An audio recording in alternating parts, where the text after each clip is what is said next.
The USA Radio Network presents the greatest radio programs of all time.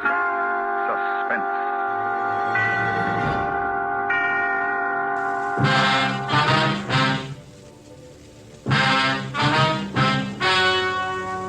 Ladies and gentlemen, the story you are about to hear is true.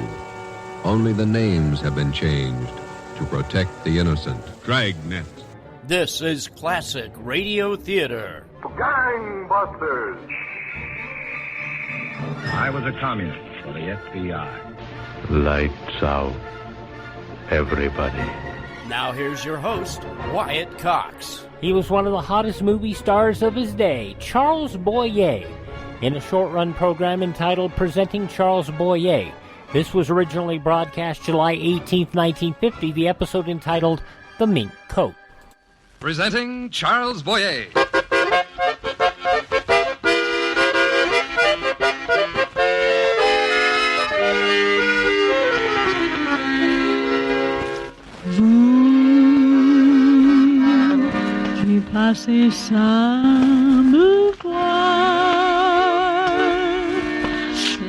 Hello, my dear. Bonsoir. Bonsoir, Michel. The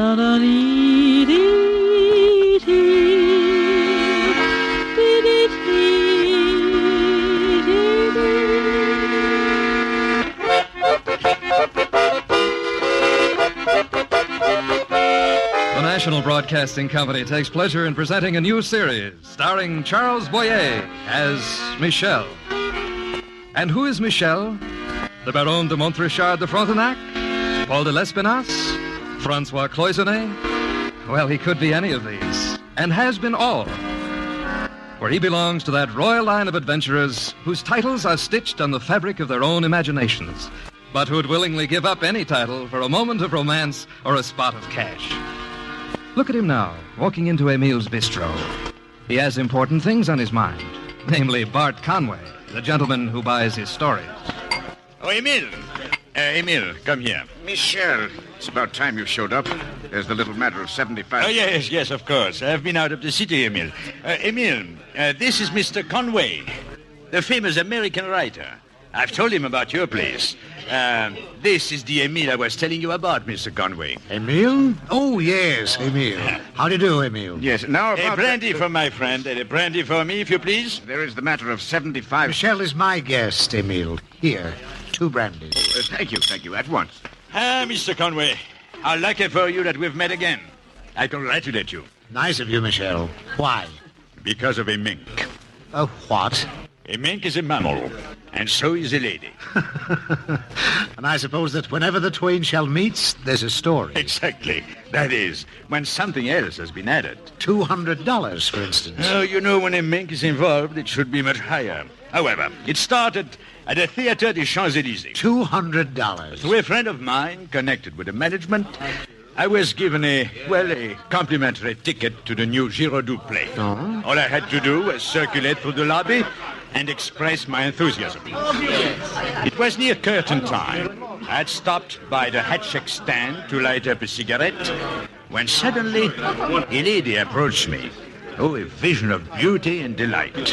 For the first time, the evening held a promise. Please, monsieur, would you check this for me? Why, mademoiselle, I shall be delighted to do anything for you. Curtain! There is time, mademoiselle. I'll be just a moment. I'll see you after the show. Now, don't forget that. Here is your stub, mademoiselle. Well, where is she? There you have it, Mr. Conway. That is, I had it. A stab for a magnificent mink coat, and an eye out for the beautiful lady that came with it. Well, during each intermission, I tried to find her in the crowd, but to no avail. When the final curtain fell, I retrieved the mink with my ticket and stood slightly baffled and quite solitary in the lobby when another stranger approached me. You're wasting your time, mister. Huh? I beg your pardon? She ain't coming back. She isn't. No, I know how you feel, but I hate being stood up to. Well, how do you know she isn't coming back? Well, I got a hunch about dames, you know. She looked scared. Oh. No offense to you, mister, you know, but the way she threw that squirrel at you and run off, well, right away I knew something was wrong. That's why I come back. Come back? From where? From where I took her. Oh, so you know the lady? Well, no, I just took her in my cab. Oh, I see. And don't ask me how I come to be driving a cab in Paris. I hadn't intended to. You see, after the war, I wanted to see Paris, so I got me a jalopy, and I am still seeing it. Hey, you have no idea how much there's doing around this town. Now, look. Can I take you somewhere? Now, wait. You started to tell me about the lady. I did? Tell you what? Well, you said you took her someplace. Well, I brought her and I took her. Hey, it's none of my business, but did you have a fight or something? Well, you know, it's rather hard to fight with somebody you don't know. You don't know Anita? Never saw her before. Or since. Well, now, how do you like that? Say, my name is Joe Mudd, and no joke. I am Michel. Well, I'm glad to meet you, Michel. And what are you going to do with that squirrel? This squirrel is Mink. Oh, well, that costs dough, don't it? Mink does not grow on squirrels. Well, I wouldn't know. You see, I don't know any minks. And you don't know the dame. No, but I have her coat. Yeah, that's right. Say, let me drive you home in my hack, eh? And then we can drop off someplace for a nightcap, kind of talk this thing over. Talk what over? Well, about this mink. Now, personally, I like raccoon. What's with mink that makes it so classy?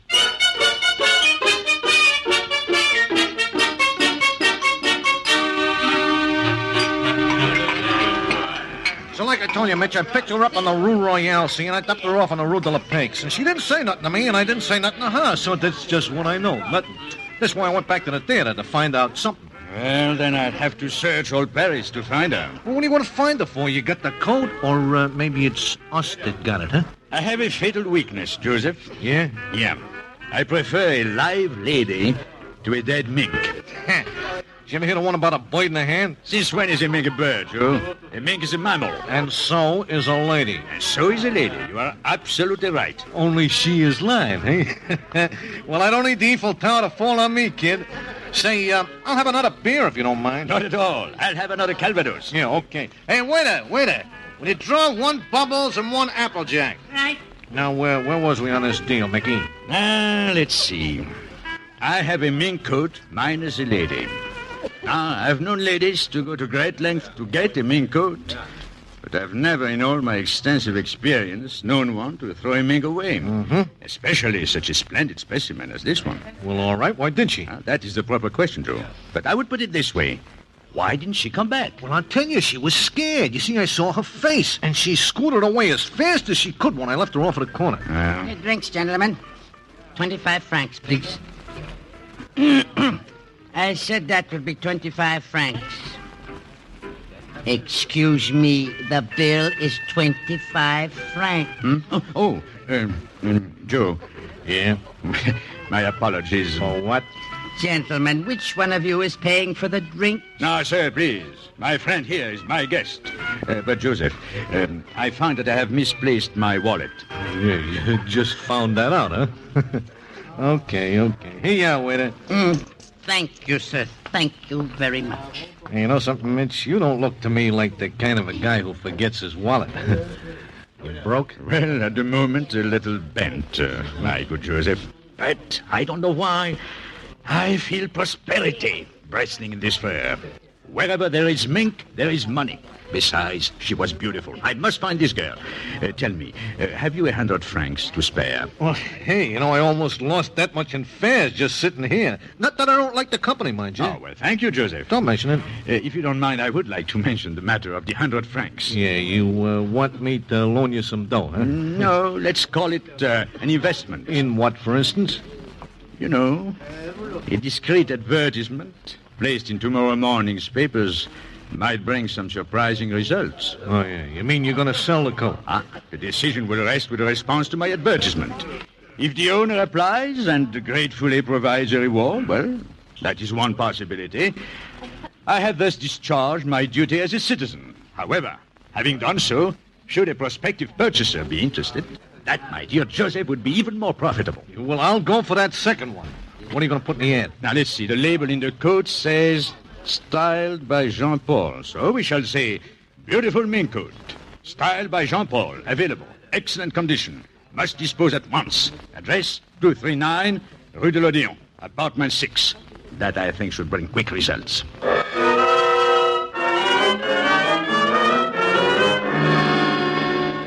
Captain. Yes, Victor? We answered the advertisement as you directed and found the fur coat. Here it is. Good. Very good, Victor. And we have caught an even bigger prize. I believe we have the ringleader of the organization himself. Excellent. You shall have a promotion. Send him in. Henry, send him in. Oh, good morning, Captain. Michel. Well. You may go, Victor. Yes, Captain. Sit down, Michel. Oh, thank you, sir. This is too good to be true. No, I hate to disappoint you, Captain. But whatever you are thinking, it is false. You have always been, shall we say, so discreet, Michel. Very kind of you. I hope I always shall be. But even the best of us can miscalculate, isn't that right? Are you speaking about yourself, Captain? I can understand why you would be engaged in such a profitable operation as selling stolen furs.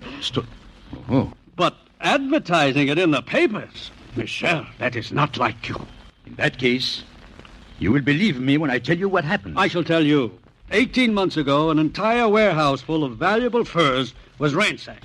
Since then, these skins have been turning up in many places, made up into expensive coats and bearing half a dozen different labels. One of them is Style by Jean Paul. Fine. That explains everything to me. Thank you very much. Goodbye, Captain. Where are you going? Well, to find a lady, of course. What lady? Well, the lady who gave me the coat.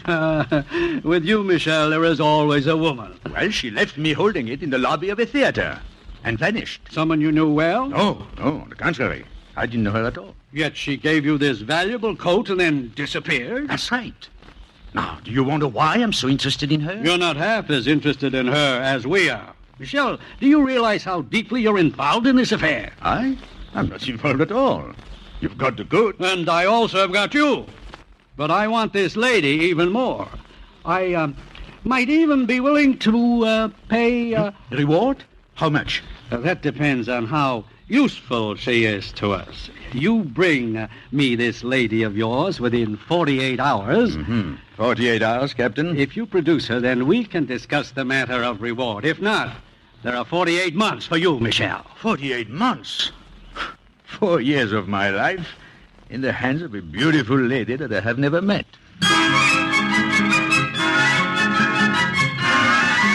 Presenting Charles Boyer from July 18th, 1950. It continues in 3 minutes here on Classic Radio Theater. This is an urgent health notice for all residents suffering from back, neck, knee, and wrist pain. You may qualify for a pain-relieving brace at little or no cost to you, but the deadline is fast approaching. Simply call the Health Alert Hotline now. You heard right. You may qualify for a pain-relieving back, neck, knee, or wrist brace. These items may even be covered by Medicare or your private insurance. The Health Alert Hotline is your brace company. These specialized braces have been tested for pain relief. Call us toll-free right now to determine your eligibility and to learn how to use your private insurance or Medicare to minimize your out-of-pocket cost. Don't wait. If the deadline passes, you may lose your opportunity to get a pain-relieving back, neck, knee, or wrist brace at little or no cost to you. 800-223-3831. 800-223-3831. 800-223-3831. That's 800-223-3831.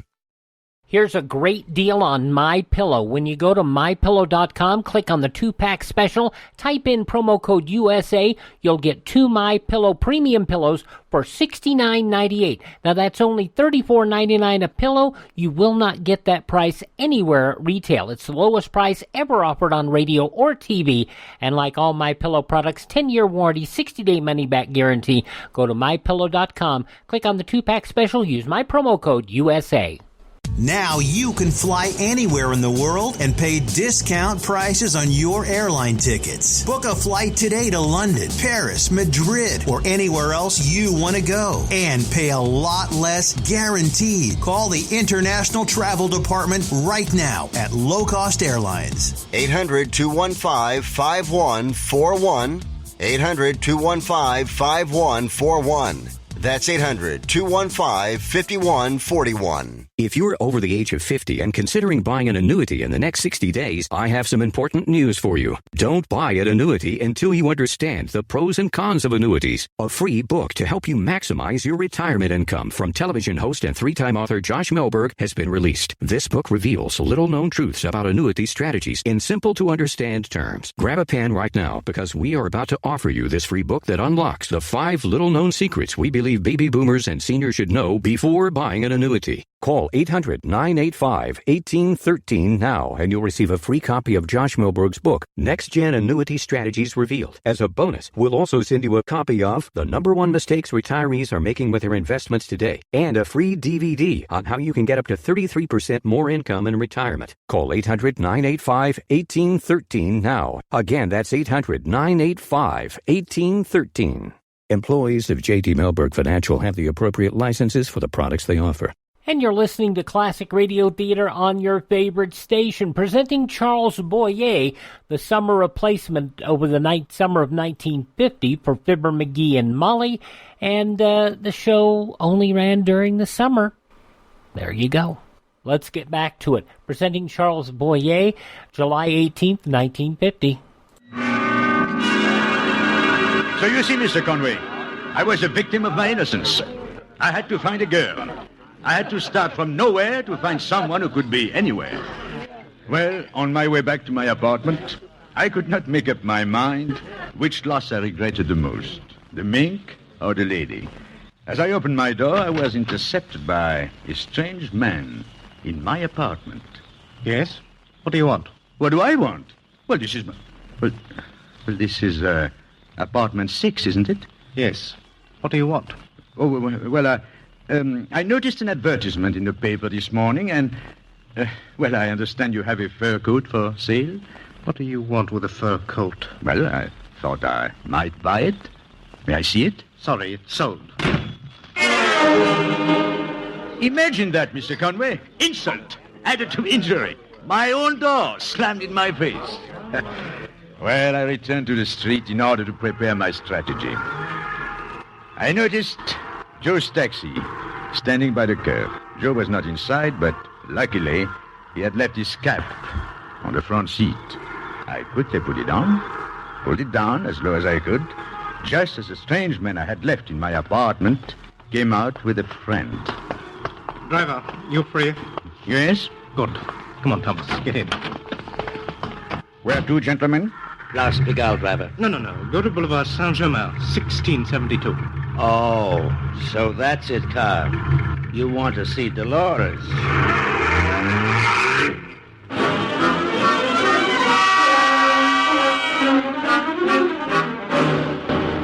Dolores. Well, at last, a clue to the missing lady, Mr. Conway. So as soon as they got out, I parked across the street and waited and waited. It was dark when Thomas came out with her. The first thing I noticed was that she was wearing another magnificent mink coat. Before I had a chance to swing my cab around, she stepped into a taxi waiting in front of her door, so all I could do was follow her to her destination. Then I drove swiftly back to my own apartment.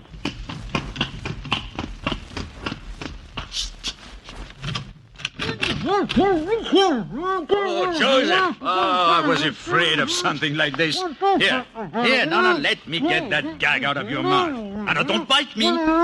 Before I knew it. See, I come up to see you, and you ain't here, so I'm sticking around. See, and then these guys, they come busting in, they get sore at me because they think that I'm you. Hold still. Yeah, while I untie you. When I can't produce the coat, they give me the business. But I didn't talk, see? I played dumb, see? I played it so close to the vest, I lost the pot. You lost what? Then I get worried. I say to myself, Joe, what do you know about this character, this Mitchell? You meet him and a mink, both at the same time, and you invest 100 francs. Now, where are they? All gone. I'm glad you came back, Mitch. Joe, I think our worries are over. I found a girl. Well, happy day. Why don't you tell me at the first place? Didn't give me a chance. I've got to go out again right away, as soon as I dress. First, my evening clothes. Well, tell me, what happened? Where's the mink? Then my cufflinks. Oh, here they are. What did you say, Joe? The mink. Did you give it back to her? No, I gave it to the police. No, holy smoke, the cops? Well, then no wonder you're in a hurry. What are you dressing up for? I'll tell you everything on the way to the Café Poulenc. Let's hope she hasn't gone before we get there. Will you drive me, Joe? Well, sure. I got an investment to protect. Hey, you know, Mitchell, there's just one thing that I got more respect for than gold, and that's brass. And, brother, you got plenty of that.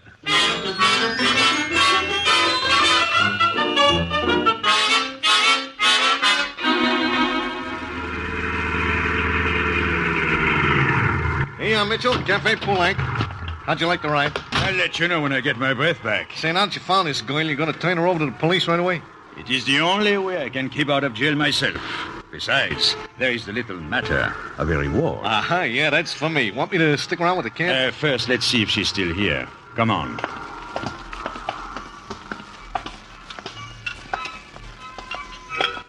Hey, this is a pretty classy joint, Mitch. This dame must be playing for high stakes. Well, of course. Why do you think the police want her so badly? She may be one of the most important links in... There she is, Joe. Where? Over at that table in the corner, with her back to us. See? Where the coat is draped over the chair. Yeah, hey, she looks good from the back. Yes, and that's the mink I saw coming out of the apartment. With her inside of it, I hope. Well, good luck, kid. I'll be seeing you. All right. Hey, wait. Joe. What? Come back here. All right. Look at her. Why, what's the matter with her? Oh, nothing's the matter with her. Except she's not the lady I'm looking for. She should never have turned around. The wrong girl. Oh, brother, yeah. Well, goodbye, 100 francs, and goodbye, Mitchell. And what do you have, a cake with a file in it or a carton of cigarettes? No. Just a moment, Joseph. Now, what do we do? Just a moment. I'm going over to that table. I want to talk to her. Well, what for? That dame won't do you any good. One dame is just as good as another when she's mixed up with stolen furs. And believe me, I won't let this one run away. Oh, I get you, kid. Well, you gotta take over from here. Good hunting. Hope you catch another mink. Here you are. Let me check your coat for you. I beg your pardon? Oh, I'm so sorry. You're not the lady I thought you were. That's quite all right. Well, I would say it's more than just all right. You are much more beautiful. Well, thank you. Are you expecting someone, mademoiselle? No. Well, that is, my friend had to leave. He'll be back. Not too soon, I hope. Why? Well, one man's absence is another man's opportunity. Do you mind my joining you for a moment? You have already, haven't you? Well, in that case, my name is Michel. I am Dolores. Well, now that we are properly introduced, good evening, Dolores. Good evening, Michel. Are you sure you don't want me to check your coat? Don't bother. It isn't necessary. It's a very attractive mink. Yes, it is, isn't it? Well, after all, it was styled by Jean-Paul. But of course, a coat is only as beautiful as the woman who wears it. Oh, any woman looks beautiful in a Jean-Paul coat. If she can afford it, of course. Are you thinking of buying a fur coat for someone? You know, it's strange that you should mention that. I have been thinking about a mink coat. But now, of course, I have something else on my mind. Oh? Tell me, are you especially fond of the Café Poulenc? Oh, it's rather nice. Why do you ask? Well, it's not much of an orchestra for dancing. Now, I know a little place called the Figaro in the Montmartre district. Something quite different. Shall we go?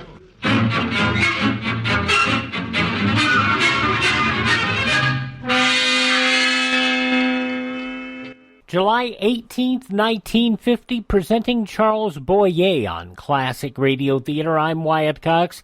We will conclude it in just about 4 minutes here on your favorite station. A reminder, if you miss a day, you miss a lot. So you can always catch up with Classic Radio Theater by going to the webpage, classicradio.stream. Classicradio.stream. You know, for a while I worked in a hotel, and I really used to go, why do people bring their own pillows with them? Well, once I got a My Pillow, I understood. Because doesn't matter how good the hotel is, doesn't matter whether it's a 2-star, 3-star, 5-star hotel, it doesn't matter how nice the hotel is if you don't get a good night's sleep. And the key to getting a good night's sleep is a My Pillow. Now, the best deal ever offered on My Pillow right now. You go to mypillow.com, enter our promo code USA, click the 2-pack special, and folks, you're going to get 2 My Pillow premium pillows for $69.98. That's $34.99 per pillow, the lowest price ever offered on radio or TV. Now, it's the same MyPillow we've been talking about for months. It stays cool all night long. You don't wake up and flip the pillow over in the middle of the night. It keeps its shape. You don't have to fluff it up in the middle of the night. 60-day money-back guarantee, 10-year warranty, and that's the deal. Try it for 60 days. You don't like it, send it back. 10-year warranty. Tell me another pillow you've got that's got a 10-year warranty. No. And the great thing is it's always as clean and fresh as new. If you get in a mess or after, a couple of weeks, throw it in the washing machine, toss it in the dryer, fluff it up, and you got a brand new MyPillow. The lowest price ever offered on MyPillow, 2 MyPillow premium pillows, $69.98, $34.99 a pillow.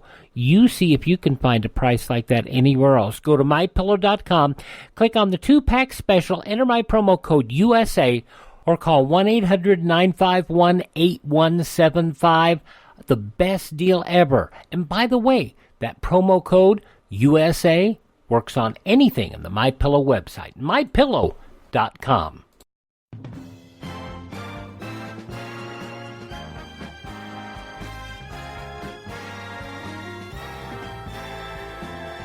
Thanks for tuning in to Classic Radio Theater here on your favorite station. Now the conclusion of the summer series presenting Charles Boyer, July 18th, 1950, The Mink Coat. So glad you came to the Figaro with me, Dolores. I'm very glad, too. Dancing solves a great many problems, doesn't it? Well, it does bring people together. Yes. It makes friends out of strangers so quickly. Let's sit down for a minute. No, now I understand your enthusiasm for this place, Michel. It is much gayer here. Oh, I'm glad you like it. Oh, I'm sorry. We forgot to check your coat again. It's just as well. It's rather chilly. Oh? Oh, I hadn't noticed it. Were you really looking for someone else at the Café Poulenc? At first, yes. But once I saw you, I changed my plans completely. Michel, well, you've been very nice to me, and I've had a wonderful, wonderful evening. I want to be completely honest with you now. I'm not what you think I am. Oh? And what do you think I thought you were?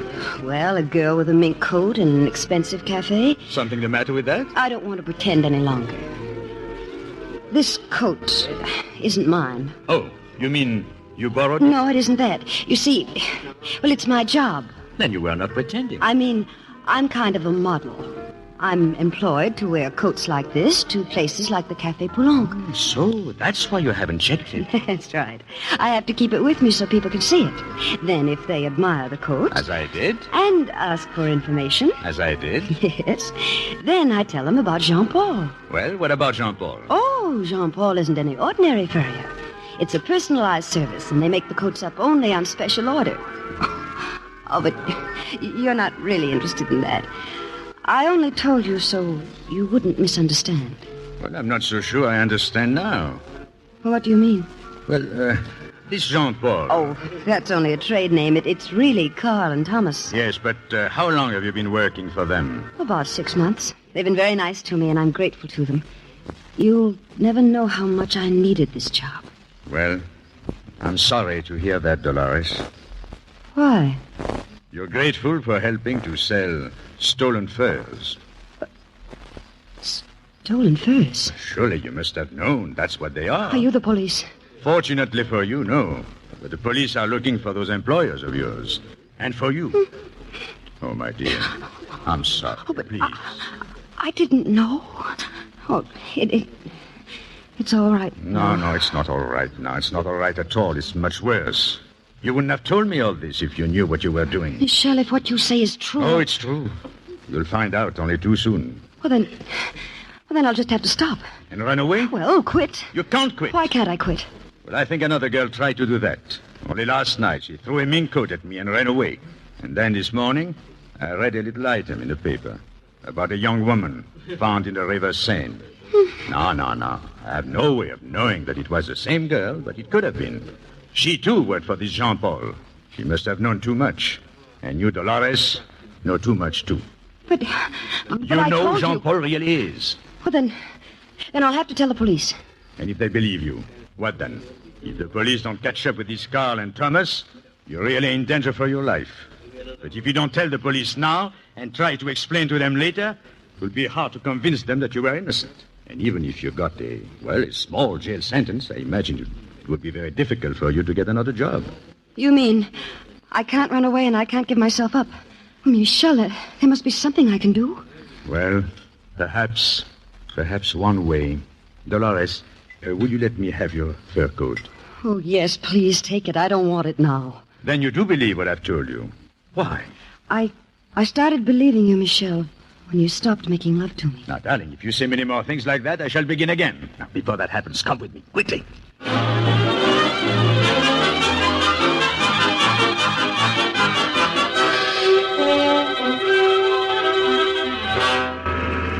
Where to, Mitchell? Your apartment, please, Joe. Oh, hey, look, my joint's a mess. The bed ain't even made. And, Joseph, I'll need an advance of another 100 francs. I want to take out an advertisement. You want to go to the pokey again? That's exactly what I don't want to do. Now, Joe, this time, I will have to use your address. Dolores' employers will undoubtedly be visiting her apartment, so she'll go to a hotel for tonight. And you, Joe, can stay at my place. I can hear the wheels working in your head all the way up here. No, that's your rear axle, Joseph. Needs oiling.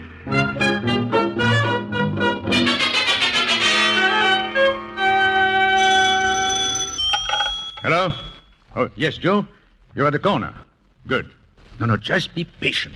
When you see them, keep out of sight. Follow them up and stay outside. You'll know when I need you. They're here now. Goodbye. Well, good morning. Oh, the police. So it's you again, Michel. But, gentlemen, I did not expect you so early. Would you mind taking a walk around the block and come back in, say, 15 minutes? Did you expect to get away with the same trick twice? On the contrary, I wanted you to come, but not now. Please. The advertisement ringed in pencil was delivered at headquarters. According to plan. Only your timing is wrong. You will have to come with us, monsieur. Look, I'll do anything you want. Later. But now, step inside, quickly. Well, what is it? Oh, now, look, officers. Here's the fur coat. It's yours. Take it with you and go into the other room. Give me just a few minutes, please. I suggest you teach the prefect such games. We have no time for them now. Come on, peaceably. There they are. Now, I will prove it to you.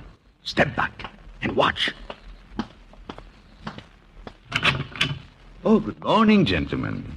I've been expecting you. It's you, the man we saw yesterday. Thomas, get him. Right, Carl. Now, wait, my friends. Get back, all of you. The police. A trap. You see, officers, that's what I meant. I Get back, you, with the others. But officer. Come on. No, look. Now, march. Hey, Mitch, what's going on here? You need any help? Joe, watch out. Oh, the cops. Goodbye. Come back here. Yes, sir. You're in this, too. Get in line. Now, all of you, march.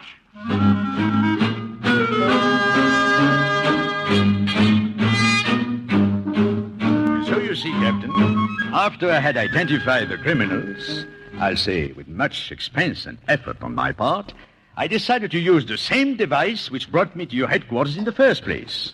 The advertisement proved to be perfect bait for them and for you. Now, since I've wrapped up this case for you so neatly, I think we can discuss the reward.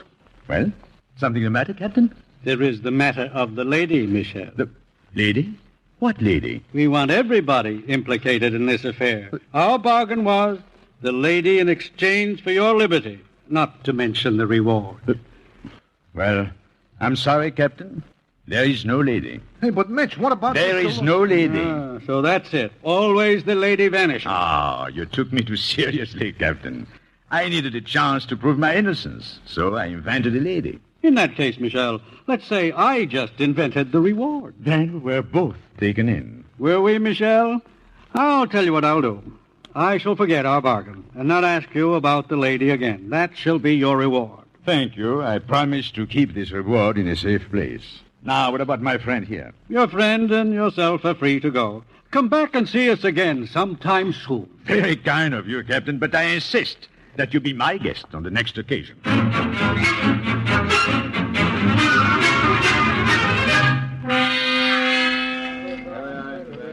It's a good story, Michel, but what about the final chapter? What about Dolores? Oh, a fine, courageous, honest girl. Fortunately, Joe had a girlfriend who owns a small shop in Montparnasse. Dolores is working there now. She looks lovely in hats. But what about the first girl? The first girl? The lady with the mink, the first mink. Oh, that lady. Well, you may not believe this, Mr. Conway, but do you know that it wasn't more than 5 weeks later, when I was on my way to Quito? You went to Peru? You've never told me that, Michel. I haven't, my friend. My experience with the Incas, a treasure beyond all comprehension. Yes, but Michel, what's that got to do with the young mink? What's that got to do with... But, Mr. Conway, that's another story, and another $200.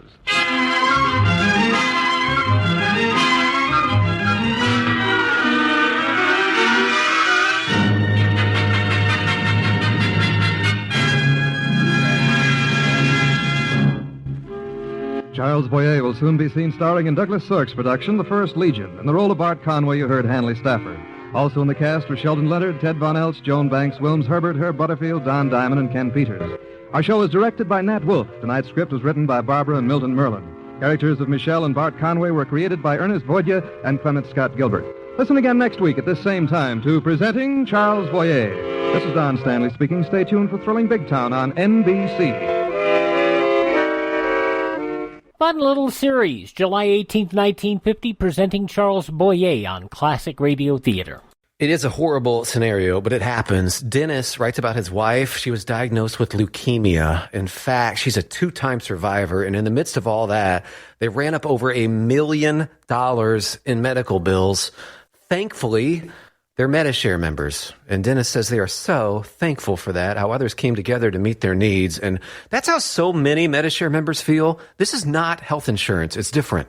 You don't have to pay for things you don't believe in, and like Dennis found out, it just works. So if you join MediShare, not only do you save a lot of money, the typical family saves about $500 a month, but you know where your money's going each month. You're helping people, and if the time should come, they'll be helping and even praying for you. So yes, it's different, and as more than 400,000 people now know when it comes to healthcare costs, different is beautiful. Find out more. Call 833-34-BIBLE. That's 833-34-BIBLE. 833-34-BIBLE. Were you scammed into signing a timeshare contract? And did you miss the part that said you have to pay for your great idea? Not only for the rest of your life, but when you're not here anymore, you get to pass this turkey onto your family for them to pay for the rest of their lives. Thanks, Dad. Don't burden your family down the road, and don't be stuck with expensive timeshare payments forever. Get out of your bad idea timeshare contract guaranteed, or pay nothing. Call Resort Release today and learn for free how their timeshare exit team can help you legally exit your timeshare contract. They've helped thousands of people, and they're A+ rated with a BBB. So if you feel scammed, get mad and get out of your expensive timeshare contract right now, guaranteed. Call NOW. 800-586-7112. 800-586-7112. 800-586-7112. That's 800-586-7112. Tired of overpaying for the little blue pill? What if you could get the exact same results for just a fraction of the price, guaranteed? Well, now you can with sildenafil, the active ingredient in the blue pill. With 20 milligram generic sildenafil tablets, you get the exact same results for less than $2 per pill. And again, the results are guaranteed. That's right, absolutely guaranteed results for a fraction of the cost of the little blue pill. So give your wallet a break and call us toll-free at 800-365-6017 to get your generic sildenafil delivered discreetly to your door. And of course, while saving hundreds of dollars, you'll also be saving time by saying goodbye to those long, embarrassing pharmacy lines once and for all. Again, just call 800-365-6017 and get your generic sildenafil with a 100% money-back guarantee. Getting your pills doesn't get any easier or cheaper than this, so call 800-365-6017 now.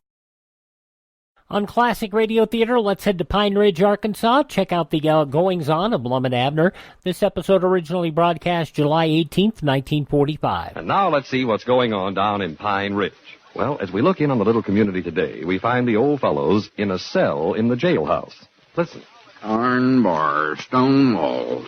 That's a fine place for a stockbroker and leading citizen like me to be in. Oh, I don't know, Lum. It ain't so bad. Again, you get used to it. I come down here so often, it's sort of beginning to seem like home to me. This is my favorite cell, too, right here. Miss that hot afternoon sun.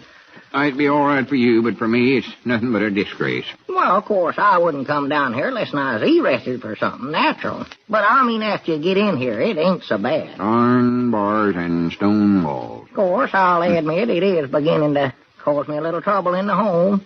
Elizabeth claims that I get myself arrested on purpose just so that I can come down here and get away from the place for a few days. Well, when you think of it, it does give you a chance to get away for a few days. Maybe so, but sitting around a jailhouse ain't my idea of a vacation. Well, we won't have to be here very long, will we? Well, I don't know. Mousy Gray arrested us for breaking into Ulysses S. Quincy's house last night. I reckon it all depends on how far Ulysses wants to push the charges. Oh, he'll push it. That's the pushingest one human I ever knowed in my life. The worst part of all this is that we went to all the trouble of breaking in and then got conscience struck and never taken that stock certificate after all. Yeah, got to thinking what we was doing was against the law, so we decided not to do it. And that's when we got arrested. Shows right there it don't pay to be law-abiding, I reckon. No, it don't. We just never ordered breaking in there in the first place. Of course, it worked out all right if you hadn't got that idiotic idea of having Mousy Gray stand out there for our lookout. Well, I just thought it'd be safer that way. I never knowed he was on duty as deputy town marshal last night. Well, that's something you ought to find out before you get a feller to help you break into somebody's house. Well, he might have at least told me, the little sneak. It's like asking a policeman to help you. Well, I did. He was the police last night. What'd I say? It's like it. Yeah, it is. Yeah, you're right. If I ever get out of here, I'm going to take that baseball bat and hit him on the head so hard I'll bust both his ankles. Well, don't blame him. He was just doing his duty. Cedric had to work that night, so he had to find somebody else to take over for him. Well, Dad, blame that Cedric then. He's the one I'm going to take the baseball bat after. Well, don't blame him neither. After all, you was the one that appointed Cedric the deputy for that night. If you're going to take that baseball bat to anybody, it ought to be on you. Well, Dad, blame Uncle Henry then for going out of town making me the deputy. If he'd have been here tending to his business, we never would have got caught. He never goes 10 foot away from this jailhouse. Well, it's too late to worry about that now. Just the same, when that Uncle Henry gets back, I dog it, I'm going to give him a piece of my mind. Yes, sir, and a baseball bat, too. Well, wait a minute. Do you realize what you said just then, Abner? You said, when Uncle Henry gets back. Well, sure, I've got to wait till he gets back. Long as I'm in jail, I can't go traipsing all over the country looking for him. But don't you see what I mean? If Uncle Henry's out of town, you're still the town marshal. That puts you in charge of the jail. Well, naturally. Doggy, that's right, ain't it? What, sure. What are we doing sitting in here all night long when you're running this place? Come on, let's get out of here. Well, now, wait just a minute now, long. We can't just get up and walk out of here. Well, why can't we? You know where the keys are, don't you? Well, yeah, but... Mousy was just on duty that one night. After he arrested and throwed us in jail here, he handed the badge back to you and went off duty. How come me not to think of this before? Come on, Abner. Well, now, wait a minute now, Lum. I can't let a couple of housebreakers steal out of jail and run loose. Somebody's liable to get robbed. Well, now, you know better than that. We ain't going to rob nobody. We never taken a thing out of Ulysses' house. Well, no, but we broke in. That's against the law. I was there. I seen the whole thing. Well, you can forget you ever seen it, can't you? Not when I'm an officer for the law, I can't. How would I feel if Uncle Henry come back and found out I'd let a couple of desperados break out of jail? He won't have no confidence in me. Yeah, but how are you going to feel if Uncle Henry comes back and finds his chief deputy in jail for housebreaking? That surely ain't going to help his confidence in you. Toby, that's right. I never had thought about it just that way, hardly. Sure. The only thing to do is to get out of here, Abner. Well, now, wait. Now, let me think about this. I don't much believe I can do it. I've got to study on the while here first. Well, you can study on it when we get back over to the store. I'll give you an extra hour for studying. Well, I don't know now, Lum. After all, we never taken a thing out of Ulysses' house, and you know it. No, we never taken nothing. We was aiming on getting that stock certificate back, but we never done it. Yeah, that's right. I don't know. Maybe you two fellers ain't so bad after all. Well, I'm glad to hear you talking that way, Marshal. Wait a minute, though. I just happened to think of something else. You fellers broke the Quincy's best genuine cut glass oil lamp when you broke in there last night. Yeah, I know we did. I hate that. So if I'm going to do my duty, I've got to hold us for that. Damaging property, insulting the batteries, and all that stuff. Well, we never broke the lamp on purpose, though. We done it, though. I was right there. I seen it.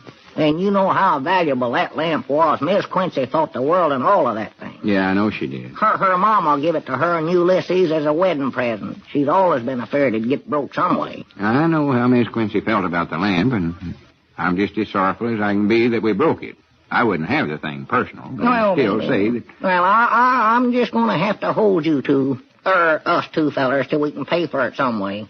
And I don't believe we can do that, Miss Quincy, when I sold that thing for $1,000. Well, no, considering the sediment value she's put on it. But when you come down to the actual value of the lamp... Well, even thing that would be pretty high. You can tell that thing must have cost a heap of money just by the size of it. That was the biggest worm lamp I ever set eyes on in my life. Oh, yeah, it was big, all right, but Big they as a don't wash tub. sell them things by size, surely. Well, I don't know nothing about it. I just figured the more light you put out, the more it cost you. Sit right there in the middle of the room. Yeah. Far back as I can recollect. Oh, yeah. You always had to lean clean over and look around it if you wanted to talk to somebody sitting on the other side of the parlor. Oh, many's a time I've come away from there with a stiff neck from trying to hold a conversation with Ulysses and look at him at the same time. Well, I admit we made a big mistake by breaking that lamp last night. And we ought to try to make it up to them somehow. I don't know what they'll do for heat this winter. I don't either. They've always kept warning the children slept underneath that lamp. Always shook down pallets for them around the floor. Of course, there's something else we still got to do. What of a brooder farm? That's get that stock certificate back from Ulysses. That's the only evidence against us that we're looking for. Yeah. I wish now we'd have taken that stock certificate long Oh, as if we can didn't. get that back, they can't prove that we was doing nothing wrong. No. It's only evidence against us. Yeah. Yeah, we ought to make a deal with Ulysses, we can, but I don't believe we'll ever make a no deal of no kind with him, Lum. Not after breaking that lamp. I know we'll never do it. Oh, I think if we explain to him why we need to get it back and try to make the best deal we can, we might get it. No, not with Ulysses. He's stubborn-headed. He'll never deal with it. Yeah, I reckon you're right. Wait a minute. Ulysses don't know we was the ones that broke the lamp. Huh? Leastways, I don't think he does. All he knows is that there was somebody in there last night, but he don't know who. Him and his woman had already went to the party. Yeah, well, of course, maybe Mousy Gray told him, though. Well, let's call Mousy up. And if he ain't told him, why, I'll tell him not to. Yeah, that's a good idea. Well, we can use the phone in Uncle Henry's office. Come on, let's go in there and call him right now. Wait a minute, ain't we locked in here? No, Mousy forgot to lock it last night. Come on, let's get out of this cell. Well, I do know. Granny, I hope Mousy ain't said nothing yet. If he ain't, we got a good chance to get back our one stock certificate and keep ourselves out of the penitentiary. Well, I'm for anything that'll keep us out of there. This place here I don't mind, but the penitentiary, that's too far away from home. Yeah, what's Mousy's ring? I believe... Oh, wait a minute, look who's coming. Huh? It's Ulysses. He must have found out. Oh, me. Yeah, look at that. Howdy, man. Yeah, howdy, Ulysses. How are you today? Okay. Well, good. Say, tell me, did you fellas break our lamp? Why, what'd you say? What lamp? That big one in the parlor there. Mousy Gray said that you two fellas too broke late. it. Well, we may as well admit to it, Ulysses. Yeah, we done it. Yeah, okay. Here, take this. What's this? Why, this is a stock certificate. Okay. Well, wait a minute here. Yeah, you wanted it back, didn't you? Well, sure, but we... Yeah, okay, then. You got it. Well, this is wonderful, Ulysses. I don't understand it, but how much do you want for it? Nothing. Nothing? Any fellers as big a favors for me as you fellers had. Well, favors? Yeah, busting that dadgum lamp. I've been trying to figure out some way to get shut of that tarnation thing without causing trouble in the home for 30-odd years. Yeah, much obliged. Well, wait a minute. Come back here, Ulysses. We want to make this up to you. Yeah, I ain't got time now, Lum. I got to see a man about painting my barn. I got to get that thing painted. Well, son, dear goodness. I never got out of so much trouble so fast before in all my life. Yeah, it always looks like I can let us out of here now. Come on, let's go back in the cell and get our hats. Yeah, Granny, this is the happiest day of my life. We're free men again. Oh, Free. Lord, good for us, good for us. Wait a minute, I believe you're picking up the wrong hat there, Lum. Oh, yeah, excuse me. I just feel so good, I just wasn't looking what I was doing. Now, come on, what are you waiting for? Open the door. Huh? I can't. Huh? That door must have slammed shut and locked itself, and the keys is out there in the office. Oh, for goodness sake. Granny, where's the constable? That's me. I'm in here with you. Well, where's the Justice of the Peace? That's you. Oh, help, somebody. Get us out of here. Get us. I swear those two get into more trouble. Lum-n-Abner, July 18th, 1945 on Classic Radio Theater. Please visit my webpage, classicradio.stream. I'm so lonely. You can visit classicradio.stream, learn more about Classic Radio Collecting, stream our podcast on demand, and contact me there. I'm Wyatt Cox. Thanks for listening. Thank this station. Support the advertisers. Tell a friend the great radio shows are back. Classic Radio Theater here on your favorite station and the USA Radio Network.